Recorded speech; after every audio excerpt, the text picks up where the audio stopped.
Hello everyone, I'm Dr. Swati, I'm a periodontist, and in this video I'm going to answer a few of the questions that are very commonly asked in for relation to INBDE. First question most commonly asked, is INBD very difficult? How different it is from INBD 1? And then 2, where should I study? Second question, do I need a coaching? Do I need a mentor? And third, very commonly asked question, I'm reading everything. Why I didn't clear my part 1 or why didn't I clear my part 2?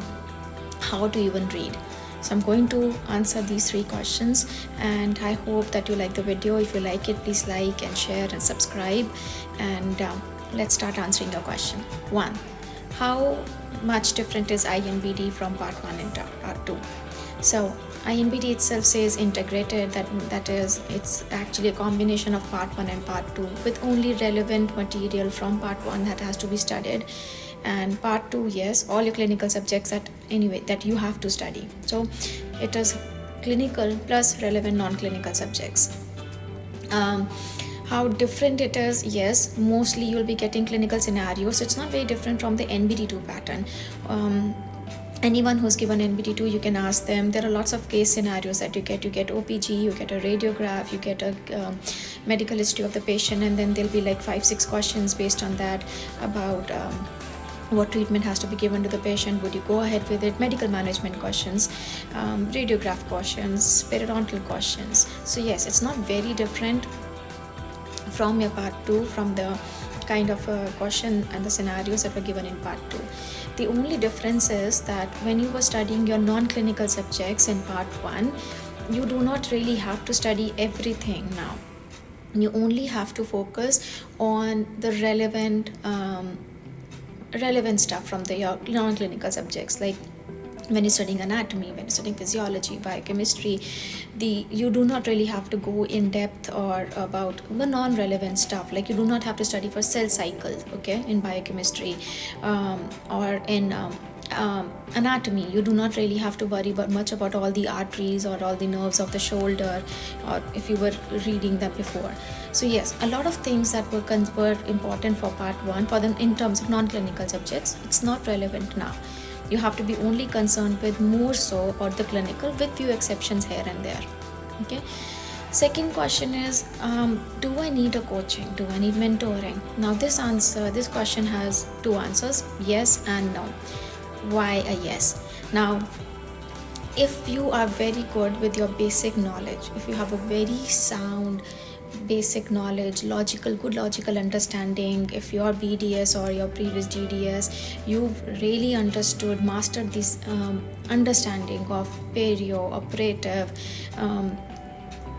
it's not even about mastering, it's about at least you understand you know how to apply that knowledge, whatever you studied. When you study dental materials and you study composites, amalgam, and then you know where should you use composite, where should you use amalgam, why won't I use amalgam anywhere, or an RPD, what particular classification, the Kennedy classification that you read, okay, what is the importance of FPDs, why should I use implants, those kind of questions I'm talking about.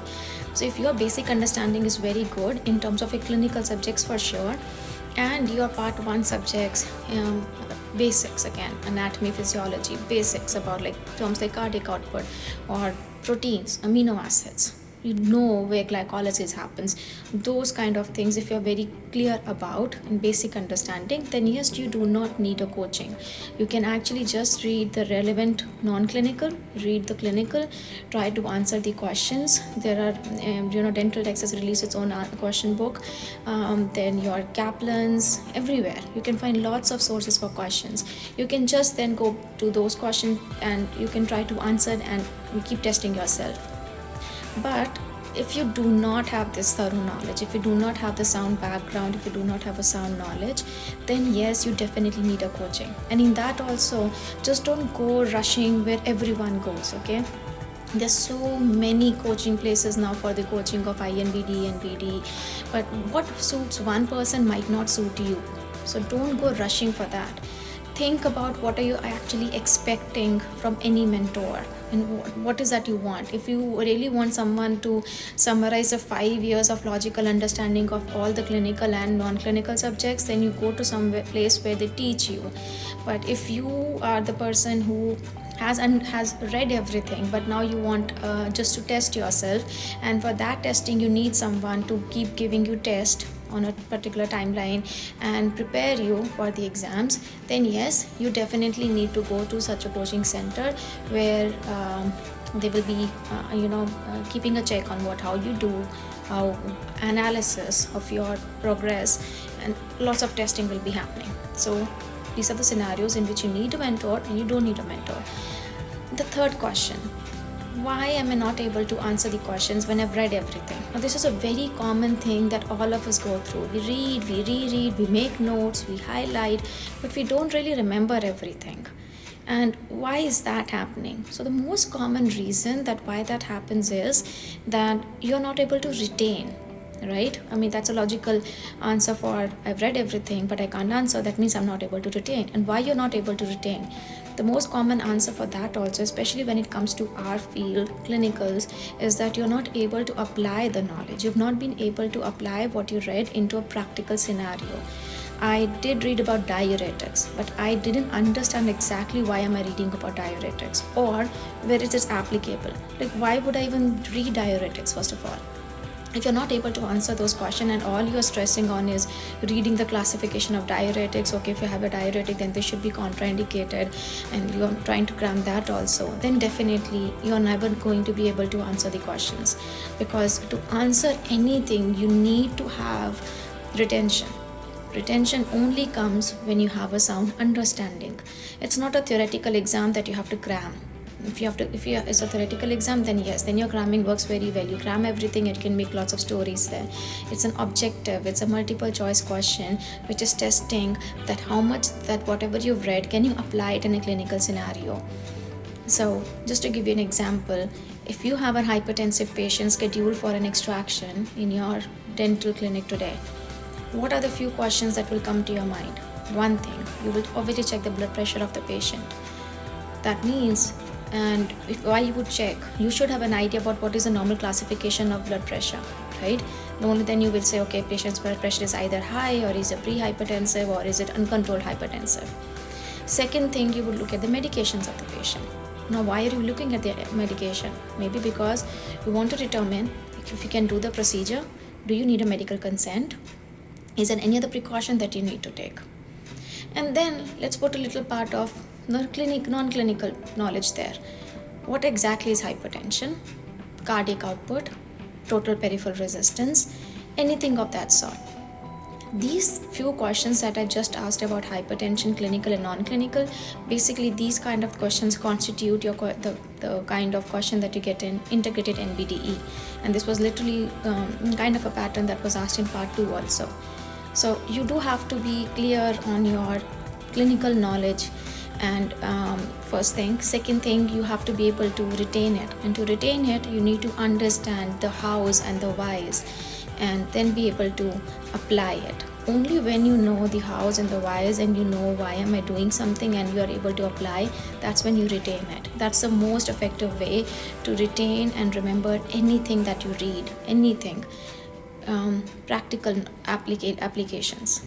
Okay, so I think this is the one point that I really wanted to highlight, because everyone has a problem with remembering. Pharmacology is not a very sad subject as everyone says. It's not difficult. The only difficult part is that you have to remember the trade names, but that is something that more you read, slowly you'll start recognizing the names.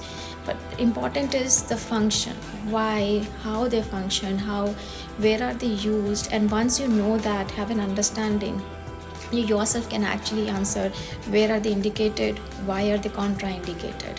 Okay, so I hope I've answered the questions on integrated INBD, what you need to study. You can study from any source. It can be text, it can be Kaplan's, it can be first aid, but just remember, logical understanding is what you need. Take any source that you want to. Second, do you need a coach? Do you not need a coach? I've already given you the points on that. Just think about it and decide if you need anyone.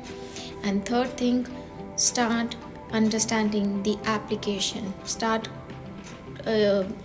using the knowledge that you have and thinking about it in a practical way, it will really help you in mastering any subject, and if not even mastering, but at least getting close to it. I hope I've answered the questions. If you have any question, please leave me a question in the reply section, and I'm always happy to reply. Also, you can email me. I'll put my email link here, and I can get back to you. Okay, bye bye.